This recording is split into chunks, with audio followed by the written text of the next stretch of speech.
Tak terukur kasih-Mu Yesus, Kau telah mati gantikan diriku.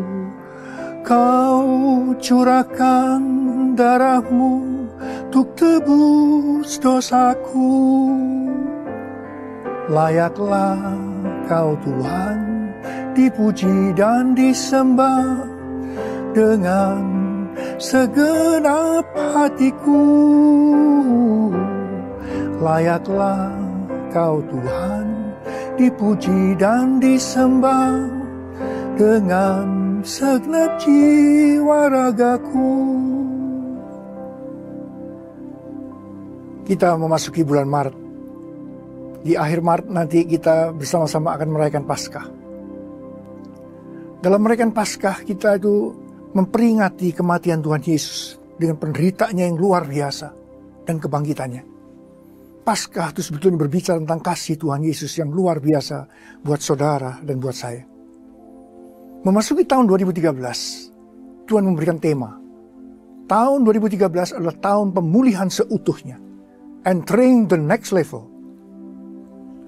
Pemulihan itu berarti yang tadi tidak baik dibuat jadi baik. Saya tidak tahu keadaan saudara. Mungkin saudara tidak baik keadaannya dalam hal kesehatan saudara. Hubungan dalam keluarga kurang baik. Bisnis saudara kurang baik. Hubungan saudara dengan Tuhan kurang baik. Tapi pemulihan itu berarti saudara akan dibuat jadi baik. Katakan amin. Saudara, pemulihan kita yang pertama-tama dengan Tuhan pada waktu kita itu mengalami kelahiran baru.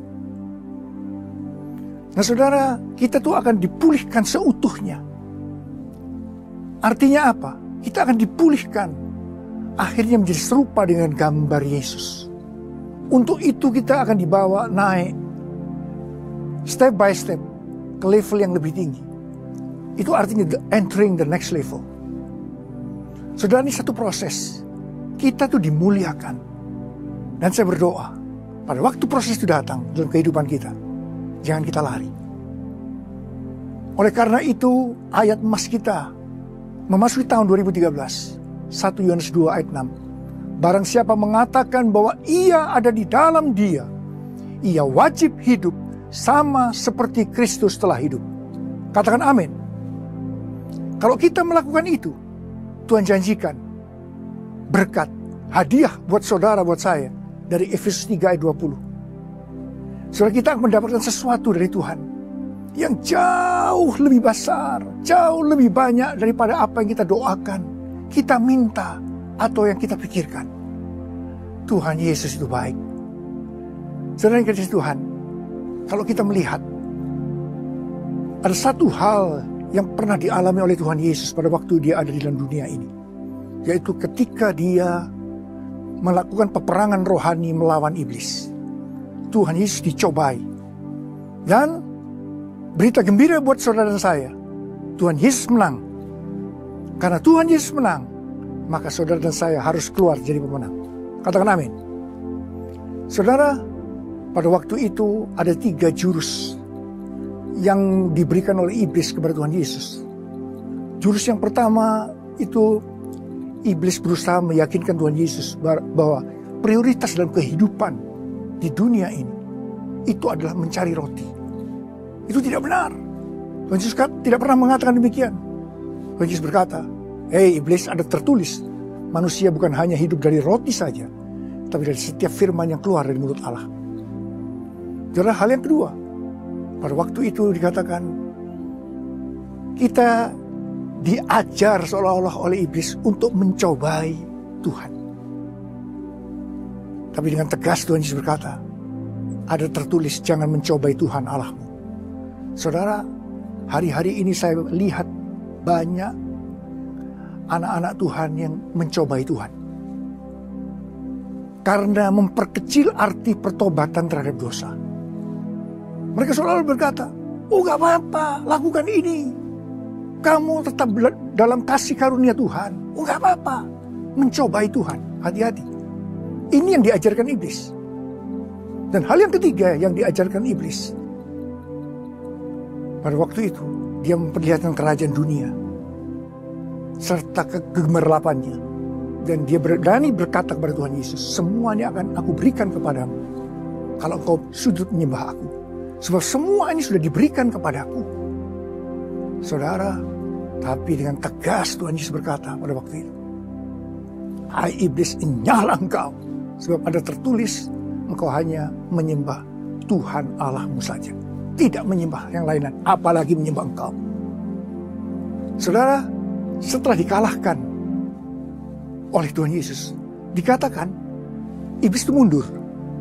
Tapi dikatakan dia menunggu waktu yang tepat. Jadi saudara, dalam peperangan rohani, hati-hati. Mungkin hari ini saudara sudah memenangkan pertempuran, tapi saudara harus tahu bahwa dia mundur, bukan untuk tidak kembali. Dia akan kembali pada waktu yang tepat. Saya mau beritahu pada saudara, tahun 2013 ini adalah tahun peperangan rohani yang dahsyat. Saudara, tadi dikatakan, iblis mengatakan kepada Tuhan Yesus, semua ini telah diberikan kepadaku. Siapa yang memberikan? Jawabannya, yang memberikan itu adalah manusia. Manusia yang memberikan. Sebab kalau sudah membaca di Kejadian 1 ayat 26 saya dengan 28, di situ dengan jelas mandat yang untuk menguasai bumi dan isinya itu diberikan oleh Tuhan kepada manusia. Tapi gara-gara manusia menuruti perkataan iblis, artinya menyembah iblis, mereka makan buah pengetahuan yang baik dan yang jahat yang dilarang untuk dimakan. Mereka menjadi budaknya iblis. Mereka jatuh dalam dosa. Dan segala mandat yang Tuhan berikan kepada mereka untuk menguasai dunia beralih kepada iblis. Jadi iblis penguasa daripada dunia ini. Tapi puji Tuhan, Tuhan Yesus datang ke dalam dunia. Sebab kalau manusia yang menghilangkan mandat tadi diberikan kepada iblis, maka manusia pula lah yang harus mengambil alih. Karena itu Tuhan Yesus datang ke dalam dunia. Dia sebagai anak manusia, lahir dari perawan Maria. Jadi dia berarti Tuhan Yesus 100% manusia. Tapi jangan lupa, Tuhan Yesus dikandung oleh Roh Kudus. Berarti dia juga 100% Allah. Saudara, sebagai manusia yang tidak berdosa, dengan darahnya, ia menebus kembali apa yang telah dihilangkan oleh manusia. Saudara, Tuhan Yesus berkata ketika dia akan naik ke sorga, dia berkata kepada murid-muridnya, kepadaku telah diberikan segala kuasa di sorga dan di bumi. Kemudian dia berkata kepada murid-muridnya, siapa murid-murid Tuhan Yesus di tempat ini? Sudah boleh angkat tangan. Saya juga muridnya. Tuhan Yesus berkata, karena itu pergilah, jadikan semua bangsa itu muridku. Baptis mereka dalam nama Bapa, Anak, dan Roh Kudus. Dan ajar mereka melakukan segala sesuatu yang telah kuperintahkan kepadamu. Dan ketahuilah, aku menyertai kamu senantiasa sampai kepada akhir zaman. Saudara, ini perintah daripada Tuhan Yesus. Kita harus merebut kembali daerah-daerah yang tadinya memang sudah diberikan kepada manusia untuk menguasainya. Saudara, Tuhan itu berbicara begitu kuat kepada saya. Itu diumpamakan seperti Yosua yang merebut tanah-tanah perjanjian. Dan kita tahu daerah yang ditaklukkan yang pertama itu adalah benteng Yerikho. Mereka mengelilingi benteng Yerikho 13 kali. Setiap kali dengan shofar yang terus menerus ditiup. Itu berbicara tentang doa, pujian, dan penyembahan. Dan ini saudara, perintah Tuhan kepada kita. Bahwa mulai Maret ini, minggu ketiga dan minggu keempat, Kul mulai akan mengadakan doa keliling.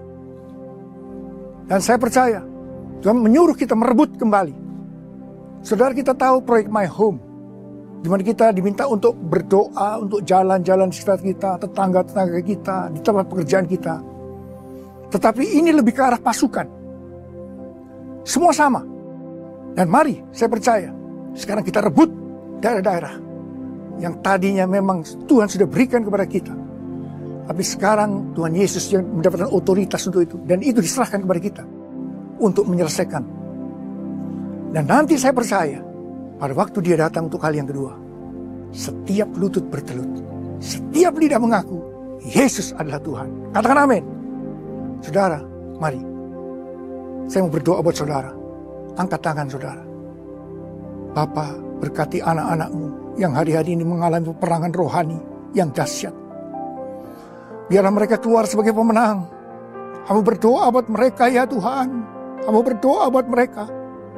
Mereka keluar sebagai pemenang. Mereka mendapat pemulihan seutuhnya.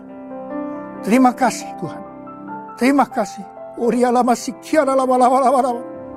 Terima kasih Bapa. Dalam nama Yesus kami berdoa. Amin.